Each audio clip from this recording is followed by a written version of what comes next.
Mr. Chancellor, by the authority of the Senate of McMaster University, I have the honor to present His Highness Prince Karim Aga Khan.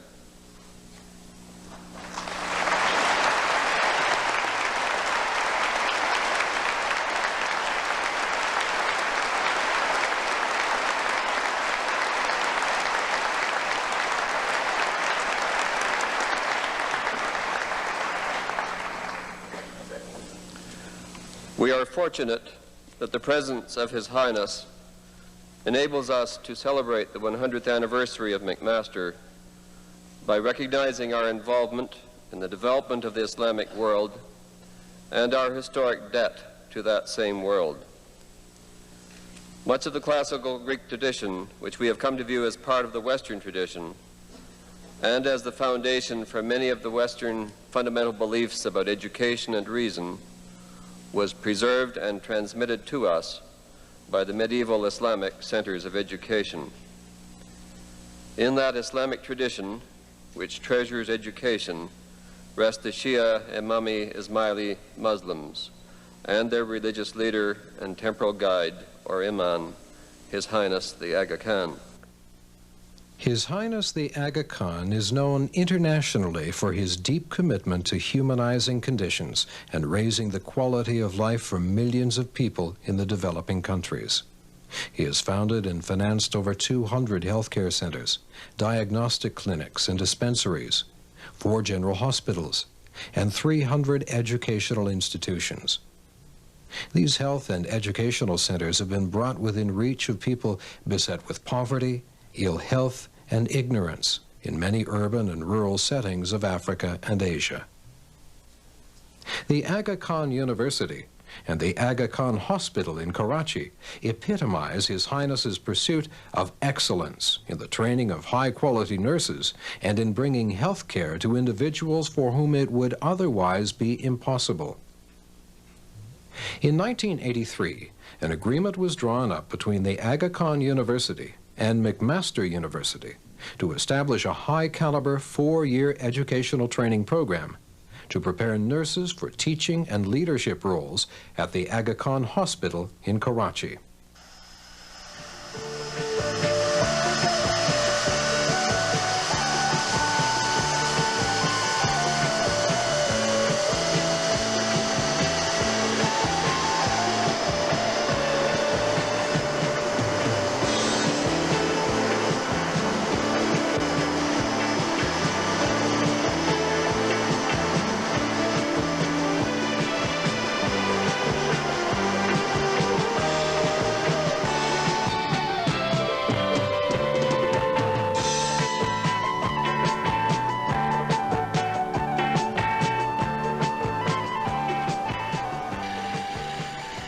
On May 12, 1987, His Highness arrived in Canada with Begum Salima Aga Khan for a private 4-day visit.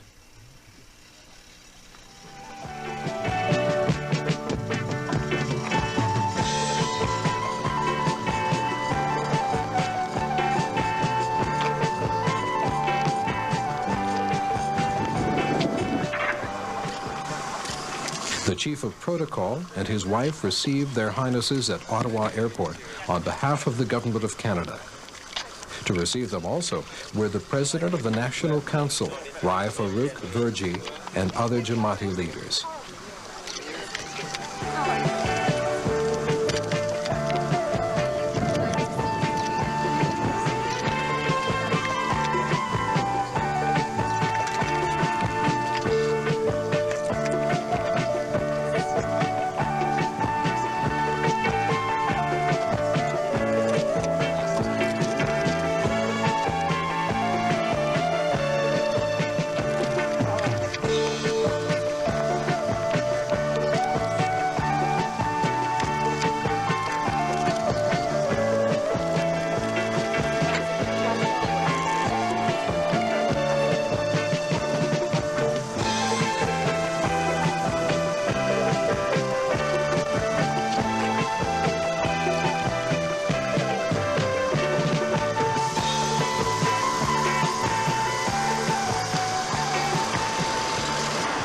As guests of the Prime Minister and the Government of Canada, His Highness and Begum Salima stayed at 7 Rideau Gate, which is the official government guest house for state visitors.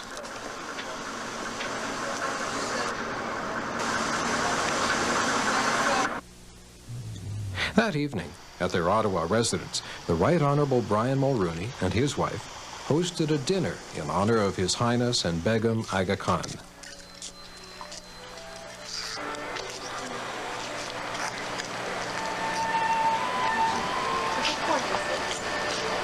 Second quarter week. My watch is still Red Deer It's still time. Red Deer, Alberta.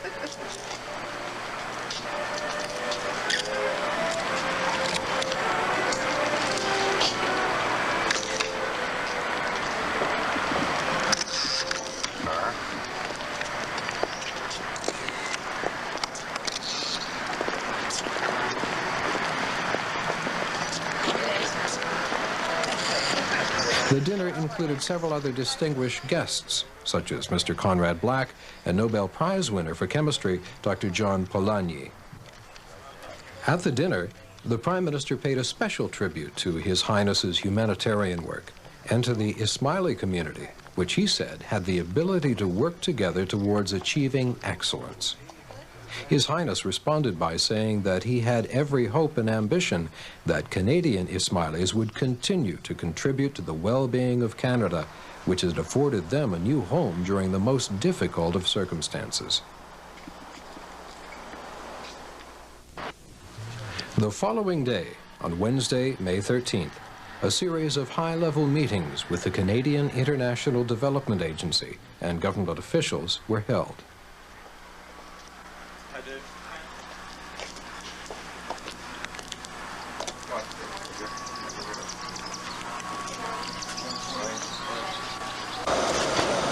The Honourable Monique Landry, Minister for External Affairs, who has the overall responsibility for CEDA, was received by His Highness for the meeting. Okay, it's not very photogenic.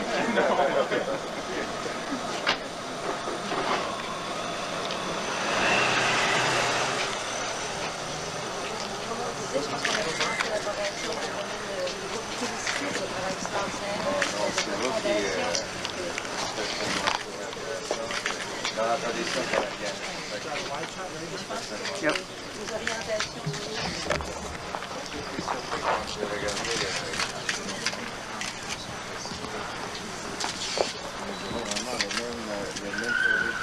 A second meeting followed with the President of CEDA and other officials. At the meeting, the collaboration between CEDA and the Aga Khan Foundation Canada was reviewed, and CEDA officials expressed their pleasure in working with the Aga Khan Foundation, which has some 26 innovative projects in various parts of the world. Many of these unique and creative projects are geared towards making a self-sufficient society where local manpower and resources are utilized to raise the quality of life in the community.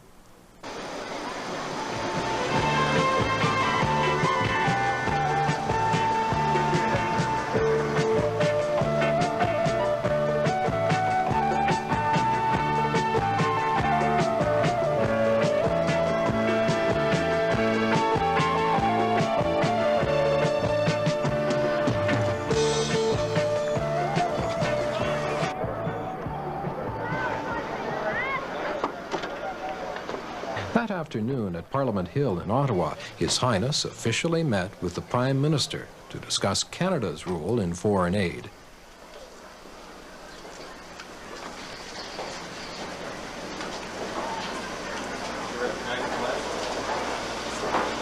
Later, His Highness and Begum Salima left for Toronto. His Highness and Begum Salima arrived at Toronto Airport on the evening of May 13, 1987, for the remainder of their Canadian visit.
received at the airport by the Chief of Protocol on behalf of the Ontario government, and the presidents of the Ontario Regional Council and the Grants Council and other Jamaati leaders.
Next morning, His Highness was officially welcomed by the Government of Ontario at Queen's Park, where he was received by the Speaker of the Legislature.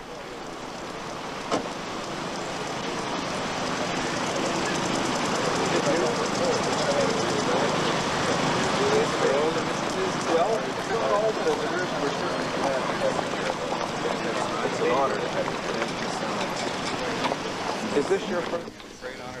He met with Premier David Peterson and other senior cabinet ministers for both private and informal discussions on third world development issues.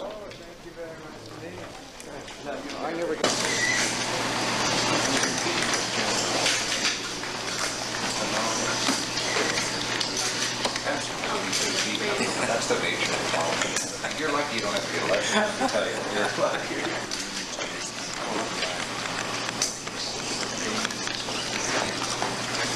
Interesting one. This one.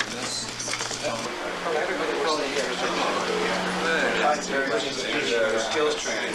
The severities, the architect, the reconstruction.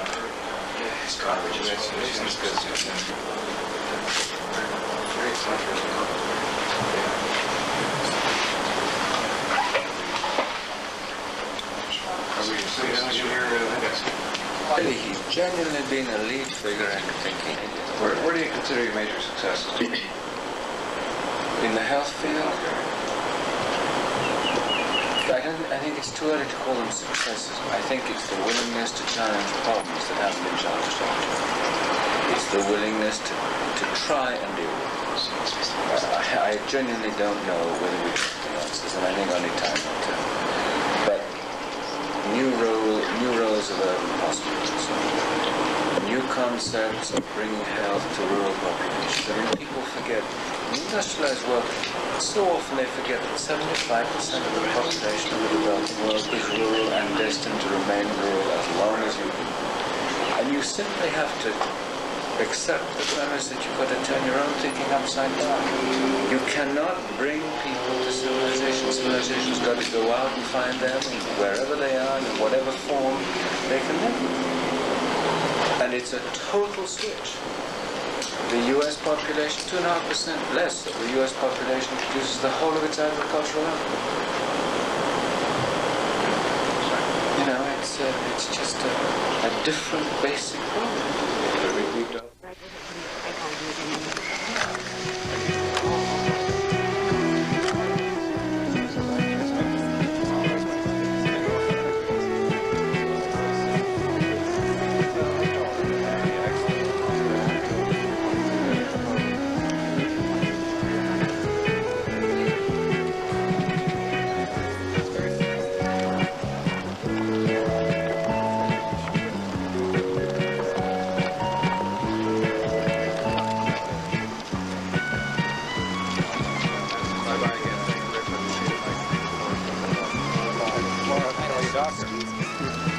Doctor. Oh, no, please don't. Please don't.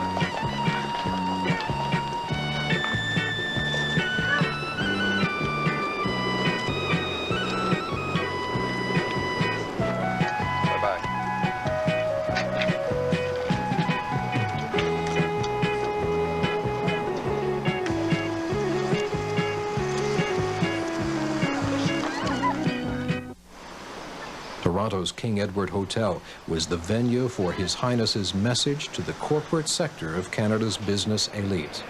A black-tie dinner was hosted by Mr. Roy McGarry, publisher of the Globe and Mail, where His Highness was the guest of honor and the keynote speaker. Among the honored guests were Lieutenant Governor Lincoln Alexander, former Prime Minister Pierre Trudeau, Cardinal Carter, and the Chief Justice of Ontario, as well as Canada's foremost executives of large corporations such as Air Canada, IBM, General Electric, Gulf Canada, and Lloyd's Bank.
At the dinner, the Lieutenant Governor delivered the welcome address. Because of you, those who couldn't have an education have that opportunity now.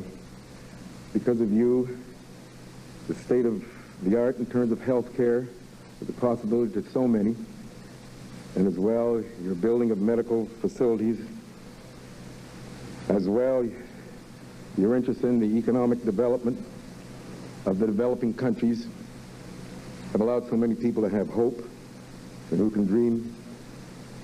You are indeed affecting the quality of life of countless thousands of people, sir. His Highness was then officially introduced by former Prime Minister Pierre Trudeau. Mr. Chairman, Excellencies, ladies and gentlemen, there would be two ways to introduce the guest of honor tonight.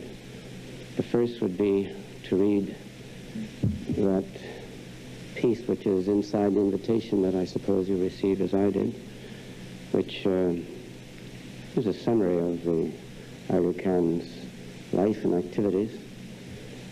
And considering that it came from a journalistic milieu, I find it unusually accurate.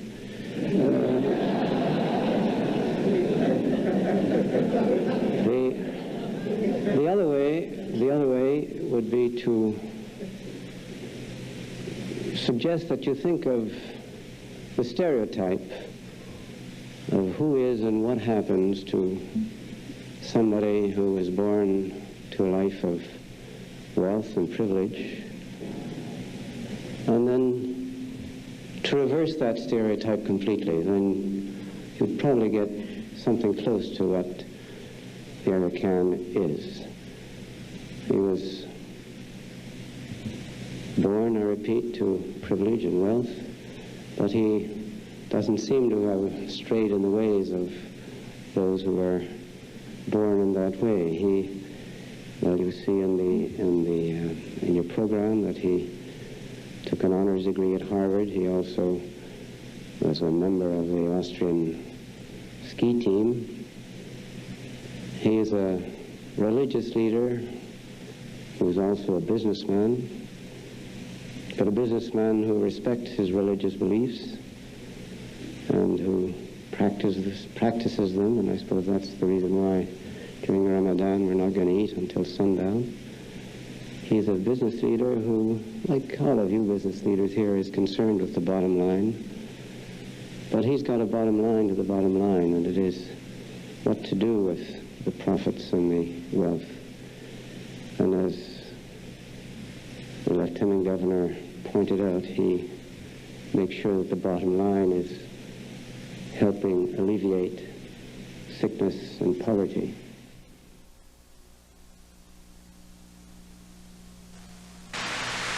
Islam is not passive.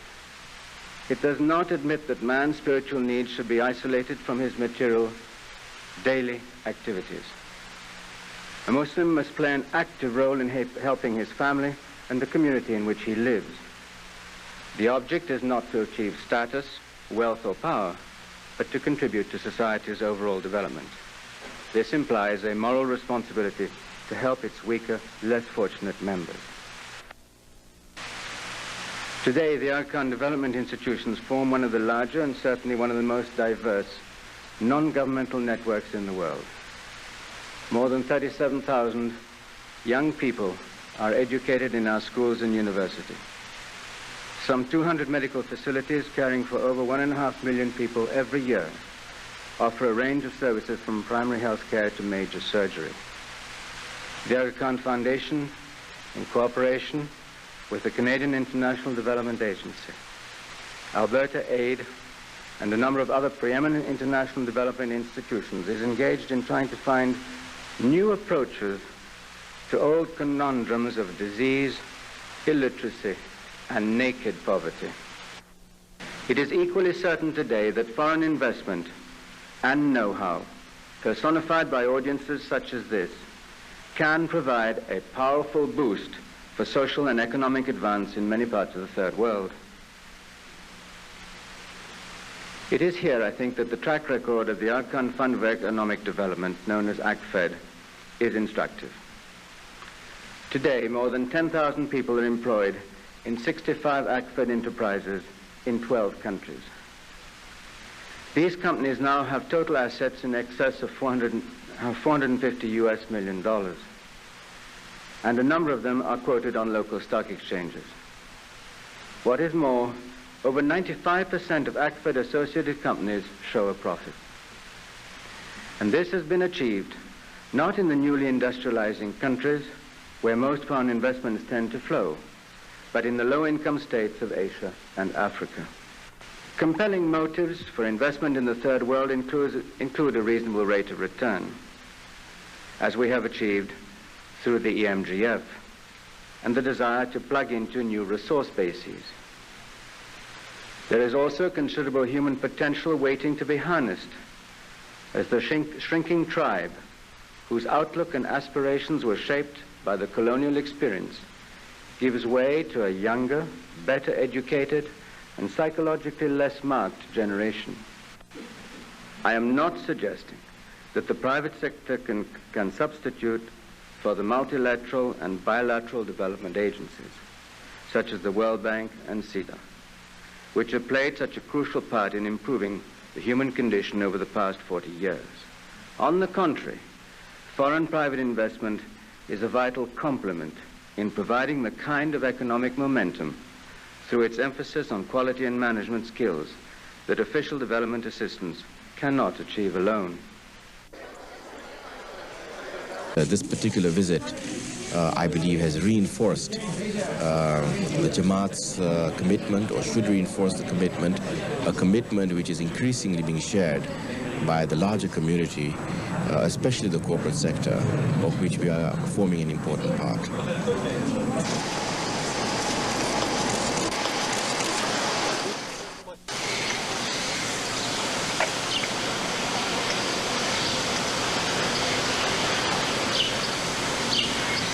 Over $6 million was jointly committed by the Aga Khan University in Pakistan, McMaster University, and the Canadian International Development Agency at a formal signing ceremony that took place at McMaster University in Hamilton, Ontario. I'd ask you to rise as I announce them while they enter. The first couple.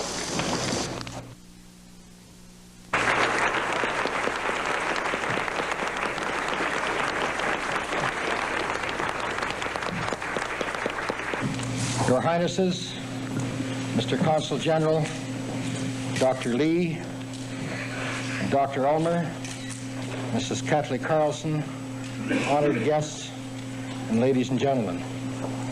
It is a great pleasure for me to be here today to represent the Government of Canada, the Minister for External Relations, the Honorable Monique Landry, and it is a special privilege to extend a very warm welcome from all Canadians to His Highness the Aga Khan.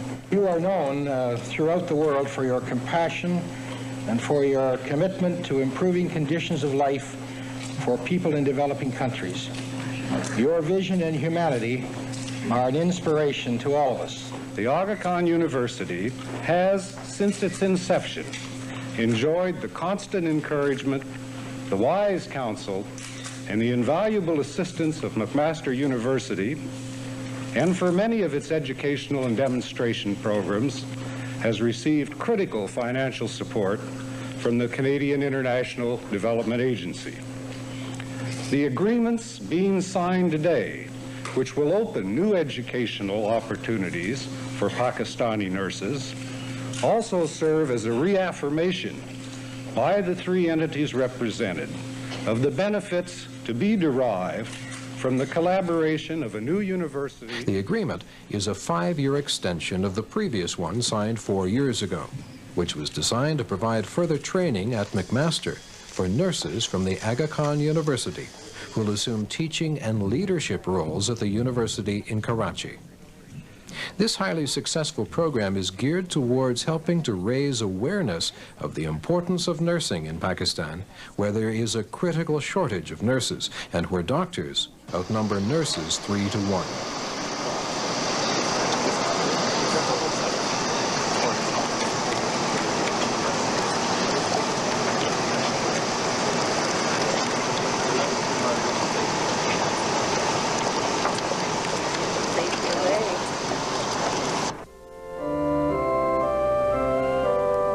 On May 15, 1987, McMaster University conferred upon His Highness the honorary degree of Doctor of Laws. The standard of excellence that permeates each of His Highness's projects met with the highest approbation from distinguished speakers during the convocation ceremony. أعوذ بالله من الشيطان الرجيم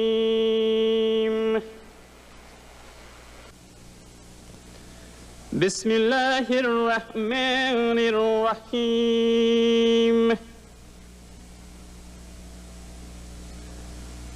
اقرأ باسم ربك الذي خلق خلق الإنسان من علق اقرأ وربك الأكرم ربك الأكرم الذي علم بالقلم علم الإنسان ما لم يعلم كلا إن الإنسان ليطغى أن رآه استغنى إن إلى ربك الرجعى آمنا بالله وصدق الله العلي العظيم. In the name of Allah, the most beneficent, the most merciful. Read, in the name of thy Lord and Cherisher, who created man out of a clot of congealed blood. Read, and thy Lord is most bountiful. Chapter 96, verses 1 to 8. This indeed, to me, is a very auspicious occasion, because we do have His Highness, a person who has reached excellence in terms of his concern for those who are suffering, whether by lack of education, health care, or because of economic development, they have been deprived.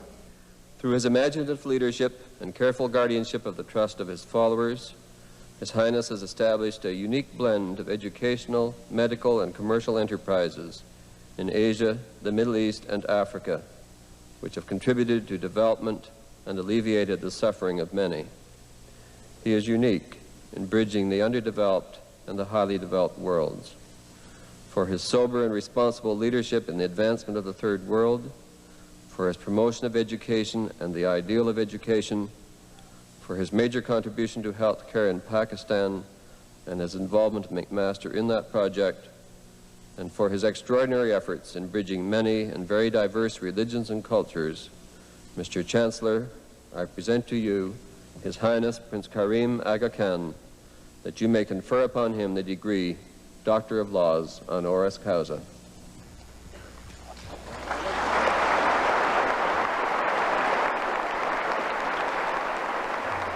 Hamilton Place was filled to capacity with more than 2,000 people who came to see McMaster University confer the honorary Doctorate of Laws degree on His Highness.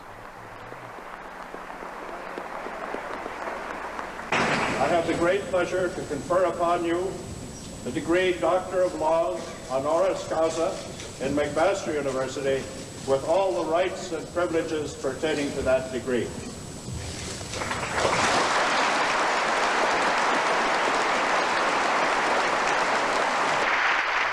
The convocation address was delivered by His Highness to 288 Health Sciences graduates.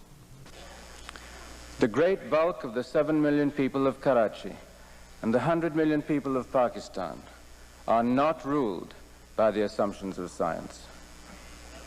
Their lives are bounded by family, tradition, and belief. These are people who are our patients, who receive our community health services. We most earnestly hope that they are also the people who will provide our young nurses and doctors.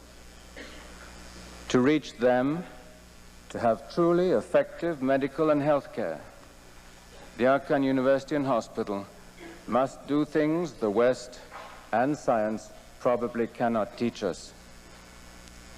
Perhaps such joint efforts as those we conduct with McMaster may lead to innovations that we can share with the world. Think of our task on several levels. The level of the individual, the critically ill, poor Pakistani patient lying in the antiseptic environment of a ward, where he is tended by instruments and a crisp, educated nurse.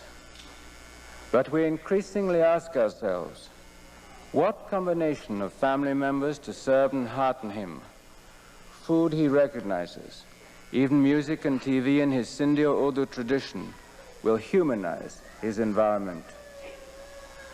Most importantly, what attitudes and cultural understandings of the nursing and medical staff will give him heart and hasten his recovery?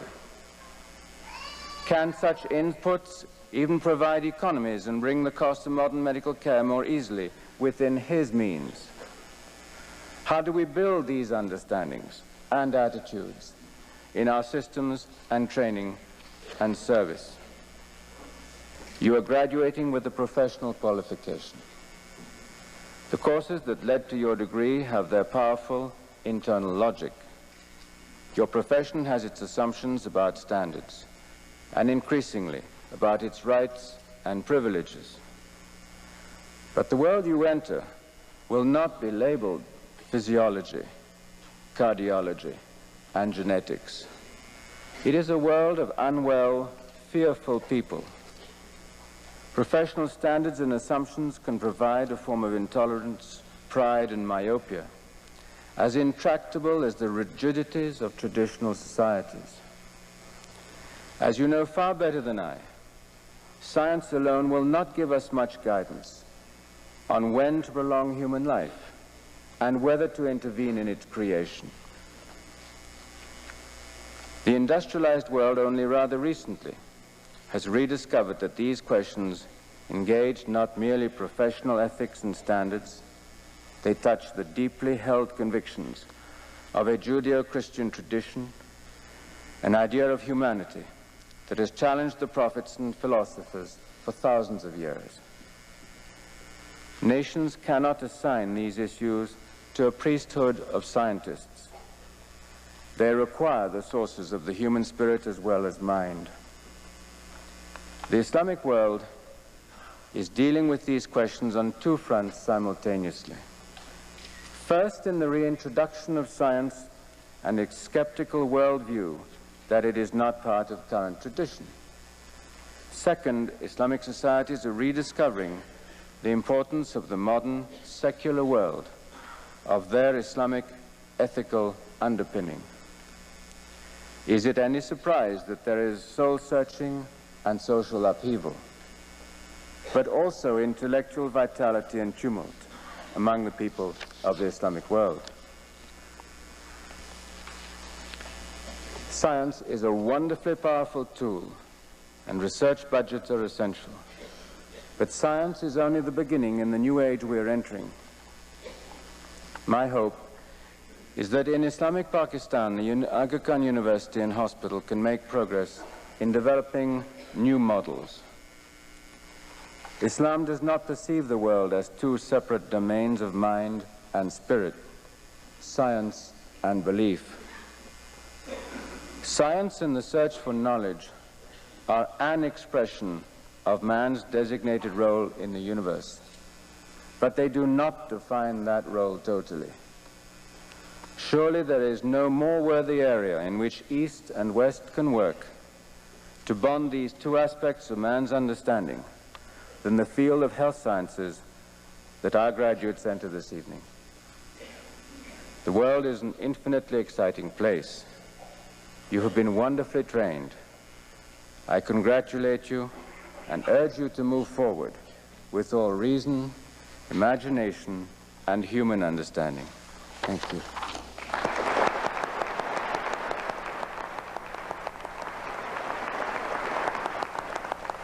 On the morning of the departure, May 16th, His Highness and Begum Salima arrived at Toronto's airport, accompanied by Jamaati leaders.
His Highness bid farewell to the leaders and commended them all for a well-organized visit.